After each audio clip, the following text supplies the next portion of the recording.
চলো ভাত খেয়ে আসি কখন ভাত খাবো। আর এই মার এরকম অবস্থা কি ভালো রক্তের রিপোর্ট খারাপ না, রিপোর্ট ওই যে রক্ত দিয়ে আসলাম, ওটা টাকা দিয়ে আনতে হবে। ওটা আনার পরে ওটা দেখবে, দেখে অপারেশনের ডেট দিয়ে দেবে।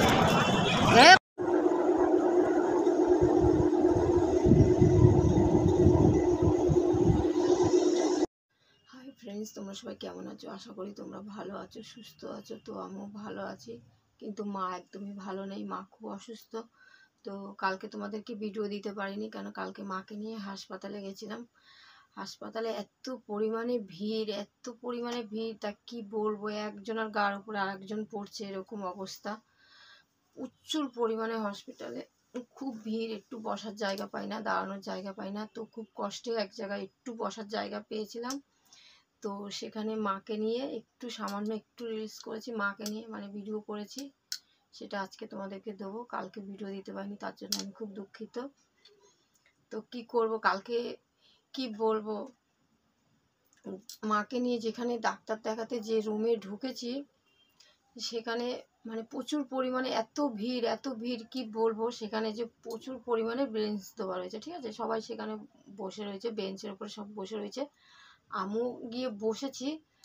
তা সেই বেঞ্চের ওপরে না এক ধরনের কি পোকা, পিঁপড়ের মতো লাল লাল লাল লাল পোকা।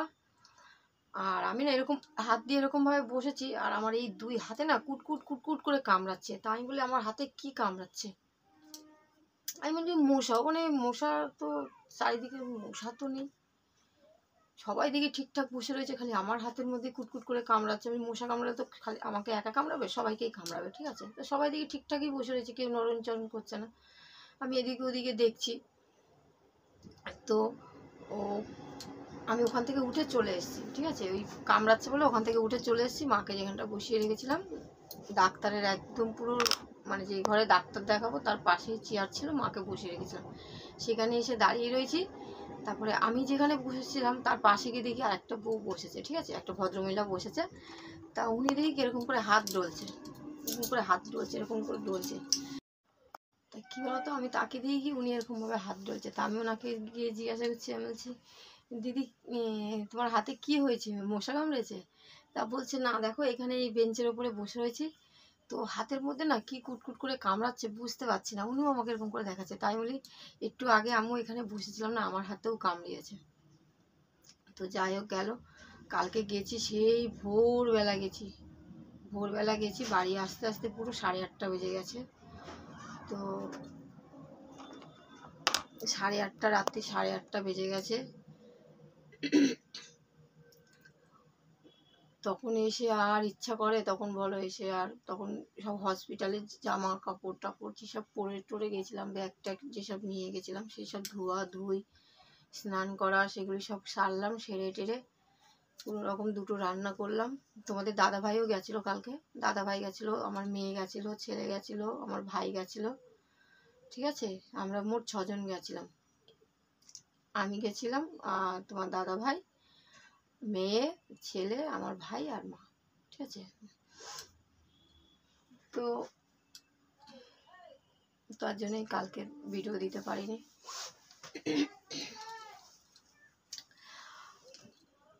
ও আসল কথাটাই তো বলতে ভুলে গেলাম। তো এসে মাকে রাস্তা দিয়েই আমার ছেলে ভাই মাকে নিয়ে বাড়ি চলে এসছে, আর আমি ওই রাস্তা দিয়েই তোমাদের দাদাভাইকে নিয়ে চলে গেলাম একটা টক সাইড দিতে। তো একটা টক সাইড দিলাম, হাতে দিয়েছি, মানে লাগে না, যেখানে গেছি দিতে মোটামুটি ওরা ভালোই দেয় ইঞ্জেকশন।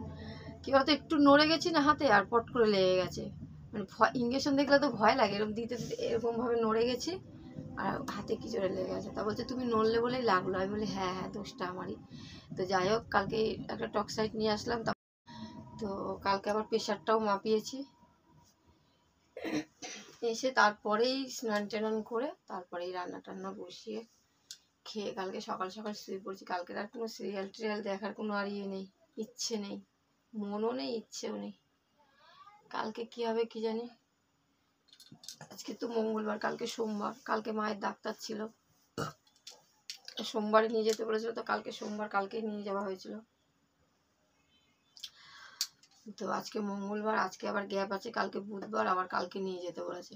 কালকে আমি যাব কি যাব না ভাবছি। আবার না নিয়ে গেলে আবার ভাই, আমার ছেলে তো খুবই ছোট, ও তো মানে, আর হসপিটালে এত ভিড় হয়, এত ভিড় হয়, এই ঘরে দৌড়াও, সেই ঘরে দৌড়াও, এখানে দৌড়াও, ওখানে দৌড়াও, খালি দৌড়াদৌড়ি কাজ। হসপিটালে মানে যাওয়া মানে খালি দৌড়াদৌড়ির কাজ, ঠিক আছে। ওখানে প্রচুর পরিমাণে দৌড়াতে হয়। আর জানোই তো হসপিটালে কিরকম লাইন পড়ে। একটা টিকিট করতে গেলে মানে কি আর বলবো, ওখানে মানে আধা ঘন্টার ওপরে, 1 ঘন্টার ওপরে লেগে যায় একটা টিকিট করতে গেলে আউটডোরে। আবার কালকে গিয়ে আউটডোরে টিকিট করো, আবার ডাক্তার দেখাও, কি সমস্যা। আর এত বিচ্ছিরিভাবে, মানে ওরা এত বিচ্ছিরিভাবে, আর কি বলবো, এমনভাবে সেলাইন দিচ্ছে, মায়ের হাতের থেকে পুরো রক্ত ভেসে ভেসে ভেসে ভেসে পড়ছে। যেখানেই সেলাইন দিতে যায় সেখান থেকেই রক্ত বের করে ছেড়ে দিচ্ছে। কি আর বলবো, মানে একটা সেলাইন দেওয়ার তো একটা তো সিস্টেম আছে না। আমরা এখানে প্রাইভেটে ডাক্তার দেখাতে গেলে আমাদেরও তো সেলাইন চলে, কিন্তু রক্ত তো দেখিনি কখনো বেরোতে। ওনাকেই হাসপাতালে নিয়ে যাওয়ার পরে দেখলাম, ওনাকে যেখানে যেখানে সেলাইন দিচ্ছে সেখান থেকে রক্ত বেরোয়। আর ওনার হাতে নাকি শিরা পায় না ডাক্তারে। ওনার 2 হাতে পুরো ঝাঁঝরা করে দিয়েছে, মায়ের 2 হাতে ইঞ্জেকশন দিতে দিতে, সেলাইন দিতে দিতে পুরো ঝাঁঝরা করে দিয়েছে। কি অবস্থা মানুষটা, না দেখলে বিশ্বাস করবেন। আর ওখানে ভিডিও করার মতন কোনো, আর হসপিটালে কী বলতো, চারিদিকে এত ভিড় না, ভিডিও করার কোনো সিস্টেম নেই যে ওখানটা বসে একটু ভিডিও করবো বা কিছু মানে দেখাবো আর কি, মাকে দেখাবো, সেরকম কোনো উপায় নেই, ঠিক আছে। তো বিচ্ছিরি অবস্থা। আর আমার হাসপাতালটা না একদম পছন্দ হয় না, হাসপাতাল একদম পছন্দ হয় না। কিন্তু কি করব, হাসপাতালে না দেখালে উপায়ও তো নেই না, সেরকম তো সামর্থ্য নেই যে প্রাইভেটে গিয়ে দেখিয়ে আসবো বা কিছু, সেরকম তো সামর্থ্য নেই। হসপিটালে যেতেই হয় বাধ্য হয়ে। হাসপাতালের থেকেই কালকে একটা রিপোর্ট করতে দিয়েছে, আমার ভাই করলো বাইরে থেকে। মায়ের রিপোর্ট, মায়ের রক্তের রিপোর্ট ভাই বানিয়েছে, মানে বাইরে থেকে। টাকা লেগেছে, ওখানেই লেগেছে তোমার 1000 টাকা। কি হাসপাতাল আমি কিচ্ছু বুঝে পাই না, পছন্দ হয় না আমার হাসপাতাল, একদম পছন্দ হয় না, যেতে ইচ্ছা হয় না। তো যাই হোক বন্ধুরা, আমার সাথে থাকবে, আমাকে সাপোর্ট করবে। টাটা। আমি এখন এই দেখো বিছনা টিছনা সব তুলবো, বিছনা টিছনা সব গুছাবো, গুছিয়ে 2টো ভাত বসাবো। দাদা ভাই কাজে চলে গেছে, আবার স্নান হয়ে গেছে, স্নান করে পুজো দিয়ে এসেছি। মেয়ে আছে আমার কাছে, মেয়ে একটু চা করে দিল, চা খেলাম। চাটা খেয়ে এখন এই বিছনা টিছনা গুছাবো। ভাল লাগছে না, কালকে 1 গামলা মতো জামা কাপড়ই ব্যথা, হাত নিয়ে ধুয়েছি, আজকে প্রচুর পরিমাণে ব্যথা হচ্ছে। আর দাদাভাই যা ওষুধ এনে দিয়েছে, আমার যা ওষুধ চলছে, আমি তো খেতেই পাচ্ছি না, ওষুধ বাদ দিয়ে দিয়েছি, ওষুধ খেতে পাচ্ছি না। মানে দাদাভাই কিছু ওষুধপত্র আমাকে এনে দিয়েছিল, আমি ওগুলো একদমই খেতে পাচ্ছি না, ভালোও লাগছে না ওষুধ খেতে, খুব ভালো লাগে।